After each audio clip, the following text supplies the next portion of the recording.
So if I had somebody who had told me before that, Gina, leave my passion and do what will be beneficial to you in the future, I'll be very grateful. So that is why so many people, you see them buying houses, buying cars. It's not, if you're lucky, if there's oil on your head, that company will retain you. Or even if that company do not even retain you, it is in your portfolio, it is in your CV that you've worked in so and so company for a couple of months. And one thing about UK is that they love experience. You need to have experience, you need to have that experience.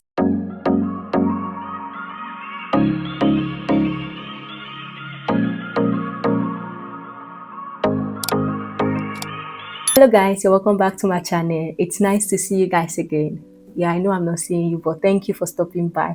So on this video today, I'll be telling you guys my regrets. I'll be telling you guys some of the things I wish I knew. I wish somebody had told me. I wish I had knowledge about before coming over to the UK, because I believe if I'd known about some of these things or most of these things, I would have not have made these mistakes, and I believe it would have affected me positively. So on my next video, I'm going to be having someone here with me that came through work visa, or it's called COS or work visa, and she will be telling you all our experiences and what she regrets and the things she wish she knew before coming over. Although some of the things that I'll say today might be what she would also say, but obviously it's two different pathways, it's two different procedures, and it's two different ball games. So I believe she would also have important and useful information that she would also share with you people, so that you can have varieties of both experiences. You know what it entails to come to the UK through COS, or the things you should know before coming to the UK through COS, and the things you should also know before coming to the UK through studies. So, but for today, sit back, drop all of your questions, do it to like, subscribe, and share this video, and I will see you. So first thing first, what I wish I knew before coming to the UK. Number one, the course I came here to study. So while I was planning my admission, while I was planning on coming over to the UK, I did not make use of an agent. I wanted to do everything myself. This was because, you know, there are a lot of scams, there are a lot of agents there that will just take people money and then they won't deliver a result, or they will give you fake admission and stuff like that. So I do not want to fall a victim of that kind of circumstances. So I had to do my whole process myself. And another reason is because I wanted to have this full experience. I wanted to know how it's being done. I want to know, so that when I'm being asked any question, I'll be able to answer. So I wanted to do everything myself to know how it's being done, the step-by-step process. So that was why I did not use an agent. So, and that really cost me, I must say. In as much as I did it myself, I was naive. I did not know a lot of things like the way I know right now. So I did not ask questions. I didn't use an agent. I didn't even Google. I just wanted to come to the UK. So because I had in mind was human resource, because I studied human resource in the UK as my master's, as a master program. And I am, to be honest, I am regretting that I came to the UK to do that course. If I had known better, I would have done some other courses. So first thing first, you have to make a proper research and know about the course you're coming to do. And why am I saying this is because it's not all course. I know don't get me wrong, please. Every course is important, but the country you're coming to, you need to do a course that will be beneficial to both yourself and both the system you're coming to. Because while I was coming, I did not really have the intention of staying back. That's number one. And secondly, I just wanted to do what I was passionate about. And then it's costing me now. And I'm a bit regretful that I did not venture into something that I know would be very beneficial to me later in the future. So I came to study human resource management because that was what I was passionate about. So if you're coming to the UK and you really want to stay back and you'll be needing a sponsorship after your schooling, and you want a job that will not be hard for you to get, these are the field that you should go into. I'll just give you three, which are the most popular ones, where you can go to the internet and Google other courses that are also very useful, because these courses or this field are what they call occupational shortage or shortage occupation. So this is engineering, this is healthcare, and this is IT. Those three fields, they have high prospects. When I say high prospects, I mean very high prospects. So if I had somebody who had told me before that, Gina, leave my passion and do what will be beneficial to you in the future, I'll be very grateful. So if you know you're coming to the UK through studies, please and please, I am begging you, leave passion alone and do what will pay you money. Do what will pay your bills. Do what will make you relevant in the UK. Also, if you know you would like the care setting or care system, you want to be a carer, you should also do courses like MVQ3, professional courses, data analysis courses, project management courses. They'll be really, really helpful later in the future. You might not see the result right now, but it will be helpful. So if while you're studying, that is why I'm saying while you're studying, because when you're done studying and when you start working, you will not have the time to do all of this right now. You'll be so busy. So as soon as you're studying, or when you start studying, at least you're studying, if you can put these courses as part of your, just think of it like it's part of one of your syllabus or one of your course or one of your module. So as you're studying, you're going to uni, be doing, look for time. And most of these courses, they don't really take that time. It could be 2 hours every week or 4 hours every week. So while you're studying, please try and do one or two of these courses. So another things I wish I knew before coming over to the UK is to open an ISA account. So what is an ISA account? ISA is individual saving account, and this account is tax free. Like, the government do not tax whatever money you have in it. And at the end of the day, at the end of the year, every tax year, which is April, for example, April 2025 to April 2026, the government give you a 25% of that money in it. So for example, every year you're supposed to save at least 4,000, or at most, 4,000 in the account. And at the end of that year, because you're not touching it, is a saving account, the government gives you back 25% of that 4,000. I think it's about £8,000. So for example, if you've been in the UK for over 3 years, and then every year you're saving 4,000 in that account, which is totally tax free, you're not being taxed, and then the government is giving you 1,000 every year, and you've been here for 4 years, that's about 4,000. And that account, you can only use it if you want to, is either for pension or if you want to buy a house. So you can either use the money in that account for your first home in the UK, or if you are age 60 and you want to use it for your pension or stuff like that. So it's it's a very, very good thing. Do you understand? It's a very good thing. If you know you want to buy a house, or you're looking forward to staying in the UK and starting up your life here in the UK, open an ISA account as soon as possible. Even if you've been here for a number of years and then you're just getting to know about this ISA account, it's not too late. You can still open it now, because I just opened my own not quite long, and I wish I had known 2022 while I came in, I would have had like 3,000 now in that account, and I can use it to buy my first home. I can make the first deposit with whatever amount is in it, or maybe to add something to it, depending on how many percentage of deposit I have to make. So please try and open an ISA account as soon as possible.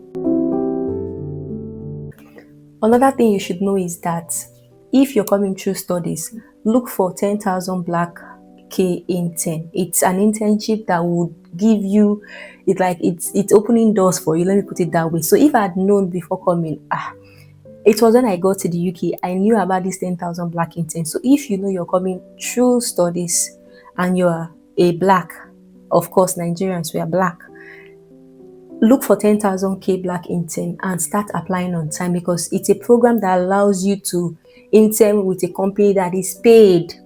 They pay you. It's not free internship, so it's about 2 or 3 months program, and then you work. You have the opportunity to experience like working in an office setting, going to work, and then you're getting paid. And if you're lucky, if there's oil on your head, that company will retain you. Or even if that company do not even retain you, it is in your portfolio, it is in your CV that you've worked in so and so company for a couple of months. And one thing about UK is that they love experience. You need to have experience You need to have that experience. So you could use that to move to another job. So even if that company that you did the internship with do not retain you, you have prospect of being employed by another company because they see that you've had practical knowledge, which is very, very important to the UK system. So look for black 10,000K black intern and register with them. Aside the internship, you can also go for a volunteering course. I say volunteering course, it's not a course, sorry, volunteering.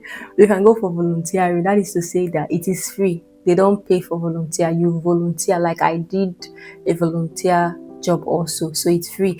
But the good part of it that in as much as you don't get paid salary or wages, you gain experience. And like I said, experience is very valuable in this country. You gain experience, and then some places give you reference because experience referencing is very important. They are very vital. So if you go and you are a volunteer, even if you're not paid, you're committed, you're consistent, and you've been there for 3 to 6 months, they can give you reference to say that yes, this person has worked with me. Just like it's almost the same thing.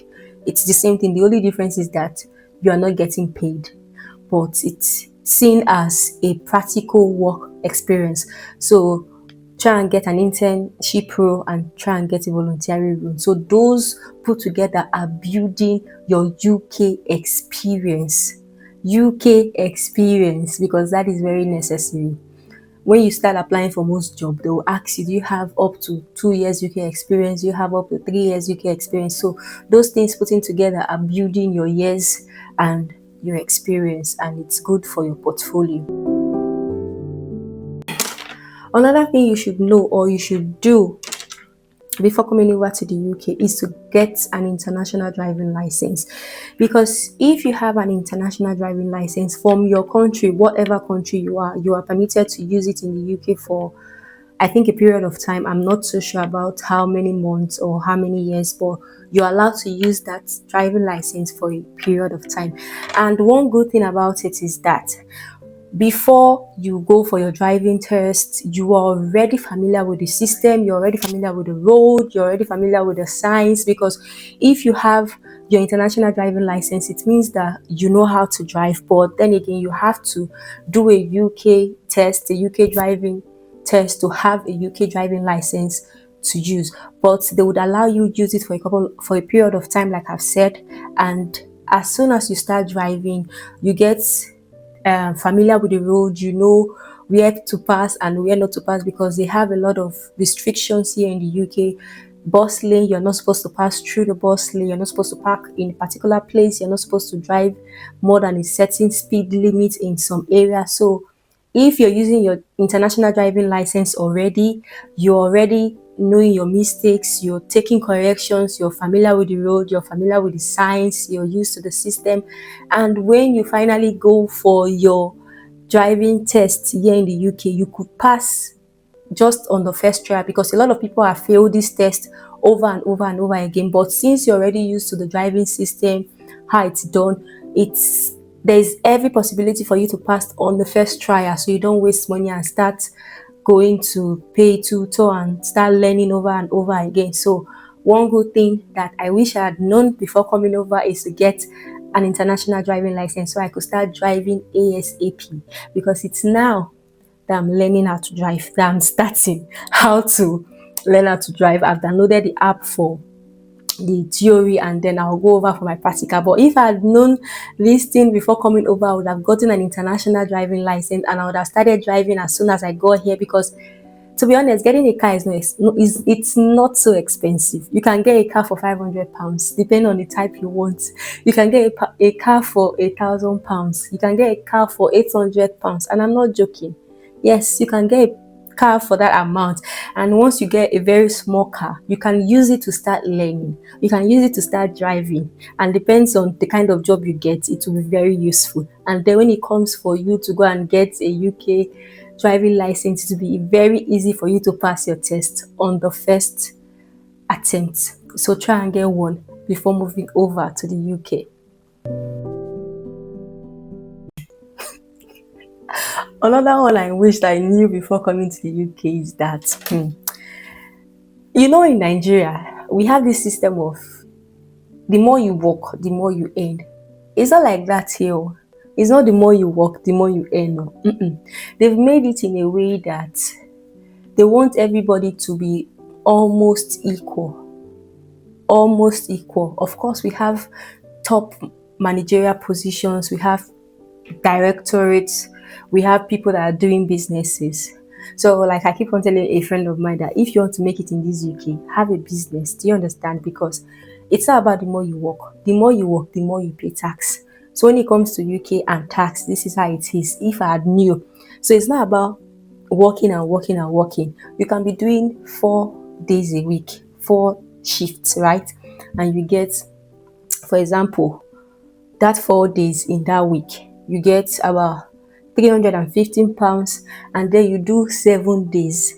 For your mind, you'll be thinking, okay, let me put it in a way so that it will be easy for us to calculate. You do 3 days a week and you get £300, for example, and then you do 6 days a week and you'll be thinking that okay, since I get £300 after tax a week, maybe it was supposed to be £400. Then after tax, it was £300 for 3 days a week, and then you do 6 days. Are you expecting that okay, after tax is going to be 600? No, my love, it's not going to be 600. It's going to be 500 or 450. Yes, 500 or 450. That's like an example. So if you are working and working and working, thinking that you're going to be richer than your neighbor, both of you are doing the same job together, no, tax will help you regulate it. They will regulate it. So it's not about the more you work, the more you get richer. The more you work, the more tax you pay. There's some people that are earning like £50,000 monthly. No, annually, that's yearly, and maybe their monthly pay will be like 5k, right?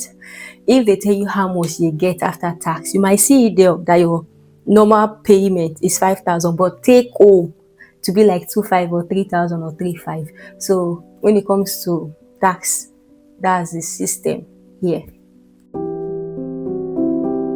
Another thing I wish I knew before coming to the UK, while I was coming, I would have come with my spouse because I've realized that this UK is beneficiary to family. It pays if you are a family, if you are a group of people. Like it's no brainer to say that you save more when you're together than when you're single. So if I knew, or if I'd had this idea that I had right now, I would have gotten married and come with my spouse so that we can save better, because this old bill and this old rent is really telling on me. Because if you are spouse, it's almost the same thing, because my house rent, what I pay in a month is almost 700-800 pounds, aside council tax. So if we're together, we would be paying literally the same thing, except you want a bigger house. But if it's just you and your spouse, you can equally share a room, self-contained, and the same council tax is the same thing you're paying, although there is a bit of discount if you're a single person. But aside that, it pays when you have a partner than when you're staying alone. So if I had known earlier, I would have come with a spouse, with my husband, so the bills will not be telling on me. Also, try and open a bank account. You can open an online bank, and then you can also open a physical bank. And please, make sure you have 2 accounts, or even if you want to have one, make sure it's where you could go to physically to locate. So if you're having 2 accounts, it could be an online account and a physical account, right? So when you open an account, it will help start building your credit score, and then get a SIM that will help you build your credit score as well, because it's not all SIM card that build credit score. So get a SIM card that they'll put it on direct debit for you. So every month you'll be debited automatically, and when you'll be debited automatically, if you're faithful, like there's always money in your account, the payment doesn't bounce back, it grows your credit score. And if your credit score grows like that, you'll be eligible to get a lot of things. That is why so many people, you see them buying houses, buying cars. It's not like they pay cash. Most majority of people buy through pay small. So let me put it that way. That's the way we would understand. Like you can buy it and then you pay instrumentally over a period of time. It could be months, it could be years. So that will give you the opportunity to buy whatever you want to buy and then pay gradually. But first of all, you have to have a good record, a good credit score to show that you will be able to pay back your debts. Good credit score, so you could be eligible for most of these benefits. Also, we'll be talking about accommodation. So if you are coming through school and you want to get an apartment or an accommodation, don't go for a two-bedroom apartment, or don't go for a self-contained apartment like a room and then a toilet and a kitchen. Those ones are very expensive. They are very expensive. So you should look for a shared apartment, shared bathroom. Those ones are really very affordable, because while I was coming, I did not, like I said, I did not browse. I did not ask questions. I just carried my bag and boom, here I am. So what I did was I booked with the school accommodation. So it's the school accommodation I used, and it has its own toilet, but the kitchen was shared. So it was like we were six on the floor, six rooms. You have your toilet in it, and the kitchen was shared by the six of us, and it was a bit expensive. It's usually a bit expensive when you have a toilet in your room. But if you're going for the one that you have to share toilet, that one is budget friendly and it's lesser. So if you know you want to save money, go for the ones that are lesser and that are affordable. And it depends on the city you're going to. Some cities, even if you are sharing toilet with 10 people, it is still very expensive. Places like London, it's very expensive. So if depends on where you're going to, like I said. So depend on the cities and the school that you're going to. So that one is still what you should put into consideration. If you know you're coming to the UK, or you have somebody that is coming, ask question. That is one of the things I'll tell you to do. It's one of the most important thing. The more you ask, the more you know. No man is an island. Ask question. Don't think that you know it all. No, you don't know it all. Like, I remember I made a video, and in that video I was talking about not knowing about IHS refund. If I did not ask, or if I was not exposed to that information, I would not have known that there's something like that. So if you know you're coming here, this is not your land, it's not your father's land, you're coming to a strange land, ask question, ask a lot of questions. Don't be shy, don't feel embarrassed, because at the end of the day, it's going to pay you. So ask question, whatever you don't know. There's no stupid question, there's no right or wrong question. Just keep asking, because the more you ask, the more you know.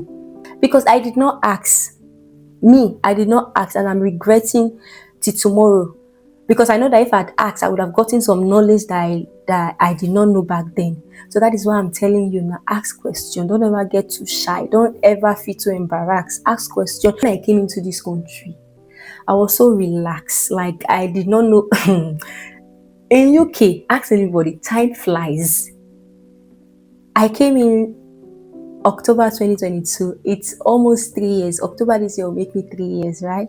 And it's like yesterday. Time flies. So relaxed. I did not bother looking for a job. It took me about 6 months to get a job, and that was because I was, job will come, job will come. I was thinking it was like Nigeria. No, it's not like Nigeria. So when you come into the UK, look for a job. Look for a job. Ask question. Ask people around. Ask question. Don't get too relaxed. Don't say you have time. You have time. No, there's no time. Oh, there's no time. Ask question. Look for a job and try and get information. Try and get community, black community. Networking is also very key in this UK. Networking is key. Look for a community, like, start applying, go to job events, job careers, ask question. Don't ever stop asking question. Another thing you should know is that I'll just list all of these things together, so then we'll start talking about it. UK is very lonely.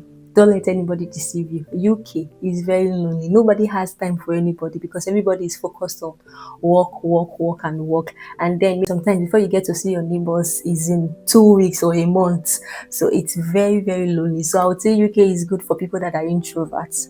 But don't get me wrong, even if you're an extrovert, you can still cope. It just depends on finding your community and finding yourself. You should also get the First Bus app and start rehearsing, start planning. Also Google Map. Google. Just start, type Google Map or type, I don't know how you want to do it, so you don't make a lot of mistakes. Because when I moved down to the UK, the roads are opposite. Like if I want to take bus 50 to what name should I use? Bus 50 to Cypress Point. There's also another bus 50 going the opposite way. So if bus 50 is going to the right, or there's another bus 50 that is going to the left, and that other one that is going to the left can be going to Loveway Park. So you need to understand that there are two bus 50. One is going opposite direction, just like they are going like this. So this one is going this way, this one is going this way. So you need to understand the way it is and get used to Google Map, get used to mapping, go and learn how to be using, because the time will come where they will say go right, go left, go zigzag. You'll be looking for where to go, how to navigate it. So get used to that one also. And the last thing I would advise whoever is coming to the UK is for you to know that the work culture here is a bit different from whatever you have in wherever you're coming from. They don't play with politeness, punctuality, and what do I say? Like valuable work. So if you know you're not used to respect, you're not used to being nice, you're a bully, you bully people, please and please try and learn politeness before leaving your father's land and before coming over to the UK, because it's going to land you in trouble if you carry that kind of attitude here to the UK, because they take small thing personal. You cannot come and say, you're too fat, what are you eating? Please try and reduce your weight, or you are too thin, or you're telling a colleague of yours that, what did you eat today? You're looking so chubby, or you're looking so fat, or what are you doing? You're looking so thin, or why did you wear this kind of dress? It's not nice, or why are you dressing like? Please, please, and please drop those kind of attitude wherever you're coming from before you cross UK border and you enter into the country. So I think I have been able to explain to you some of the things I wish I knew before I came into the UK. Because to be honest, if I had known most of these things I know right now, I believe it would have made a very, very huge difference in my life. It would have made a positive difference in my life. So thank you very much for watching. Don't forget to drop questions that you have. Drop it, whatever question. If you're coming to the UK and you have a lot of concerns, you have questions, just drop it on the comment section. And if you know you have somebody that is planning on coming, you can equally share this video to them so they could make some right decisions and not make the same mistakes that I made. I hope you've learned one or two things from this video. Don't forget that on my next video, I'll be having someone here with me who will be discussing her regrets and the things she wish she had done differently, the things she wish she would do differently, and the things she would want to advise you people to do so you don't make the same mistake that she made. So don't forget to like, subscribe, and drop whatever questions you have. Thank you once again for staying to the end. I'll see you on my next video. Bye.